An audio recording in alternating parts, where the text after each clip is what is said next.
جب حضرت مہدی کی قیادت میں مسلمان صاحب ایمان اہل عرب یہودیوں اور عیسائیوں کی طاقت سے ٹکرائیں گے تو ان کی مدد کے لیے دو جانب سے اللہ تعالیٰ کچھ بھیجیں گے مدد. ایک تو آخری مرحلے میں مدد آئے گی حضرت مسیح عیسیٰ ابن مریم کا نزول، جو یہودیوں کی طرف رسول بنا کر بھیجے گئے تھے. انہیں یہودیوں نے اپنے خیال میں سولی پر چڑھا دیا، لیکن اللہ نے فرمایا وما صلبوہ وما قتلوہ ولکن شبہ لہم بل رفعہ اللہ الیہ. اللہ تو اپنی طرف اٹھا کر لے گیا. اور احادیث صحیحہ جو کہ ہمارے ہاں متواترہ کے درجے میں ہیں، وہ احادیث جو صحیحین کی ہیں، ان سے ثابت ہے کہ حضرت عیسیٰ ابن مریم دوبارہ زمین پر آئیں گے. اور یہودیوں کا سب سے بڑا سرغنہ جو خود مسیح ہونے ہی کا دعویٰ کر رہا ہوگا، مسیح الدجال، اسے حضرت مسیح قتل کرے گے. لیکن ایک دوسری حدیث سے معلوم ہوتا ہے کہ مشرق سے فوجیں آئیں گی حضرت مہدی کی مدد کے لیے.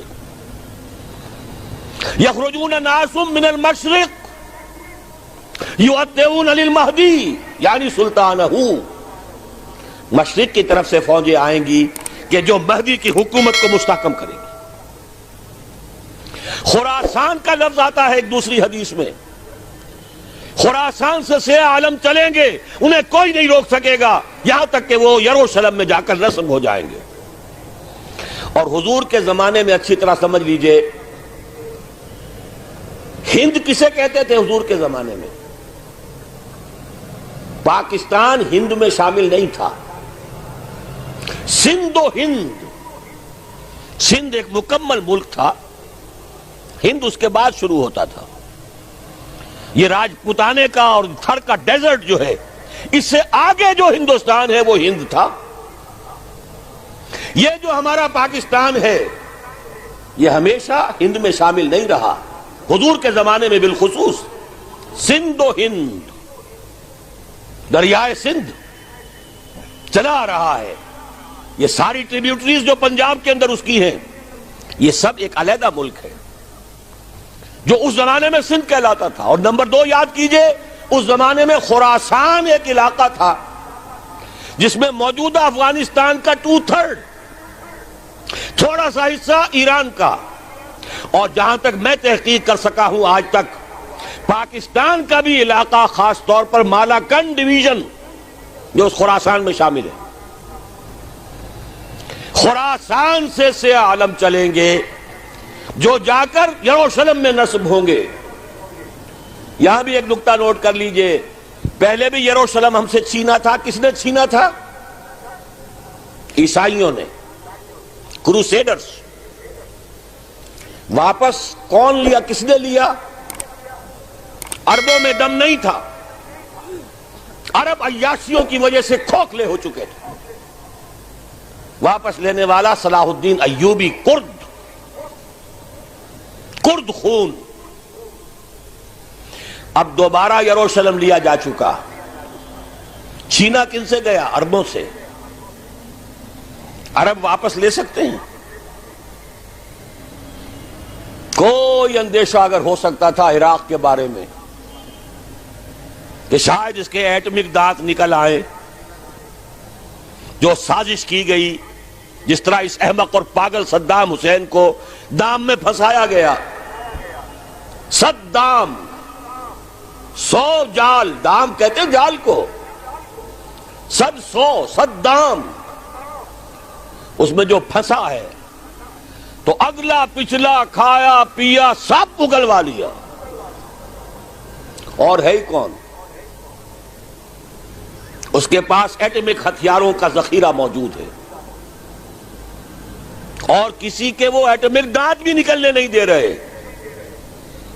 پاکستان کے اوپر کتنا دباؤ، اور ہمیں نہیں پتا کتنا کچھ دباؤ قبول کیا جا چکا. یہ تو سبھی مانتے ہیں.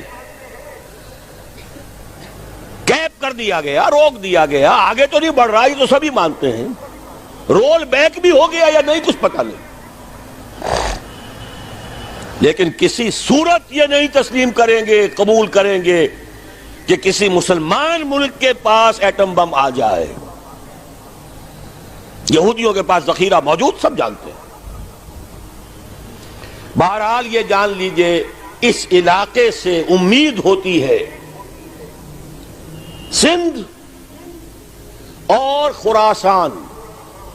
حالات بہت خراب ہیں ہمارے، اور حالات بہت خراب ہیں افغانستان کے بھی، لیکن حالات کے بدلتے اللہ تعالیٰ کی مشیت کے تحت دیر نہیں لگا کرتی.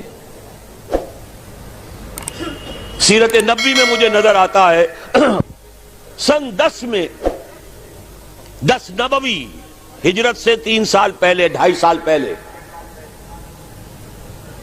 کہیں سے کوئی امید کی کرن نظر نہیں آتی تھی کہ عرب میں اسلامی حکومت قائم ہو جائے گی. 10 برس ہو چکے محمد الرسول اللہ کو دعوت دیتے ہوئے، اور ابھی تک بمشکل 125 آدمی ہے.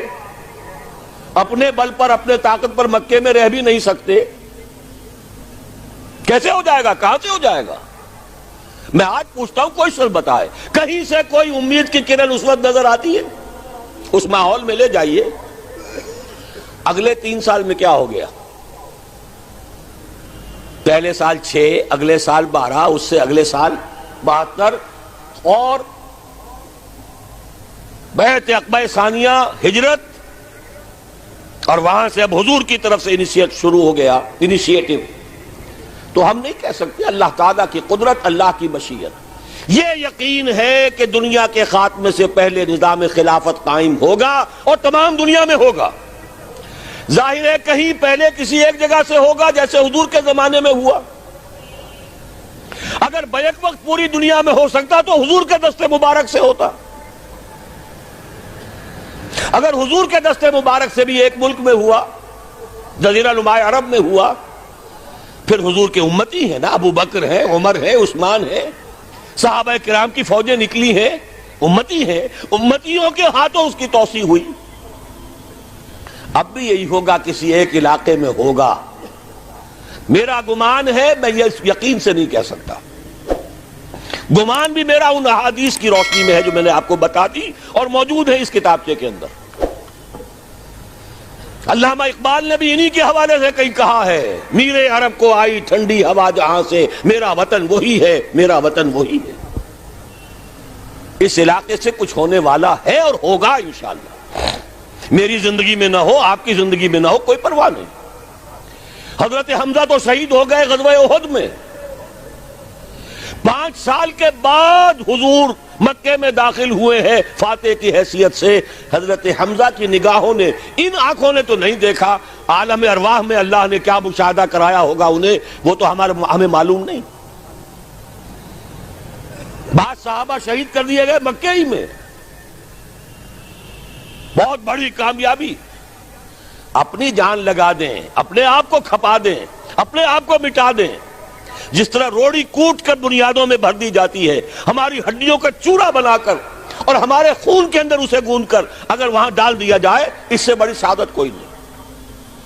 اس پر تعمیر ہو خلافت علی منہاج النبوہ کی، ہم اس کی بنیاد کے اندر دفن ہو جائیں، یہی بہت بڑی سعادت ہے. لیکن یہ ہوگا. میں نے عرض کیا تھا کہ یقین ہے مجھے کہ ہوگا، اور ہر صاحب ایمان کو یقین ہونا چاہیے کہ ہوگا. باقی یہ کہ یہ آثار ہیں اور احادیث بھی ہیں، اور 400 برس کی تاریخ بھی بتاتی ہے کہ یہیں سے ہوگا.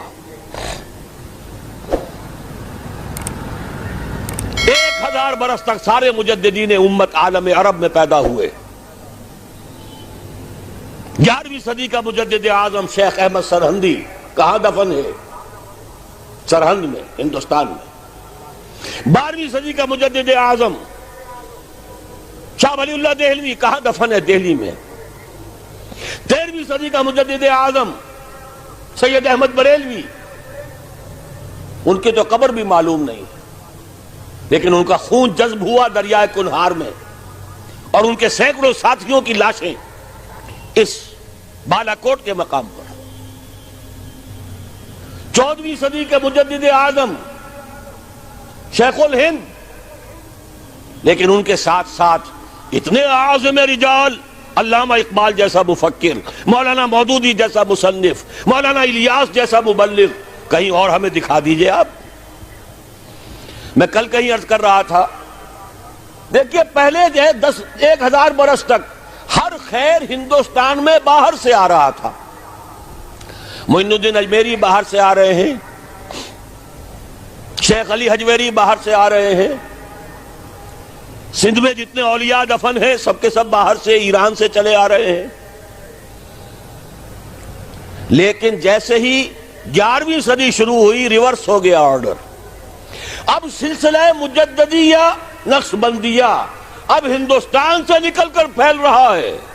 پورا افغانستان، پورا ترکستان، تمام یہ ترک ریاستیں جو آزاد ہوئی ہیں ابھی USSR کے خاتمے کے بعد، یہاں تک کہ سائپرس، جزیرہ قبرص، پورا ترکی جو اب بھی ہے موجودہ ترکی، سلسلہ مجددیہ نقشبندیہ کہاں سے چلا؟ ہندوستان سے پھیل گیا پورے عالم اسلام۔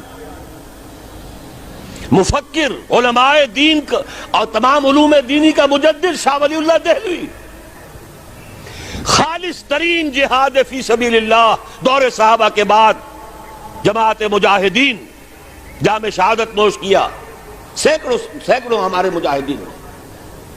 پھر 14ویں صدی میں اقبال جیسا مفکر، مودودی جیسا، دوبارہ دہرا رہا ہوں، مصنف، مولانا الیاس جیسا مبلغ، مجھے تو کہیں نظر نہیں آتا۔ تمام مسلمان ممالک آزاد ہوئے، کہیں اسلام کا نام نہیں لگا، نہ سیوکارنوں نے نعرہ لگایا، نہ کہیں کسی اور نے نعرہ لگایا۔ عربوں نے بھی عرب نیشنلزم کا نعرہ لگایا، اسلام کا نعرہ نہیں۔ تحریک پاکستان میں نعرہ لگا، پاکستان کا مطلب کیا؟ لا الہ الا اللہ۔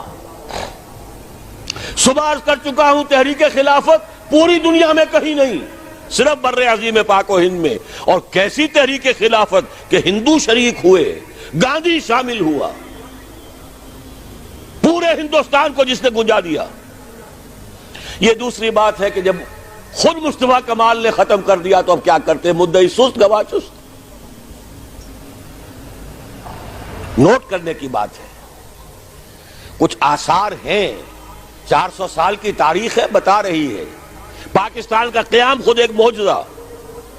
یہ ساری چیزیں مشیت ایزدی میں کسی بڑے خیر کا پیش خیمہ ہے، مقدمہ۔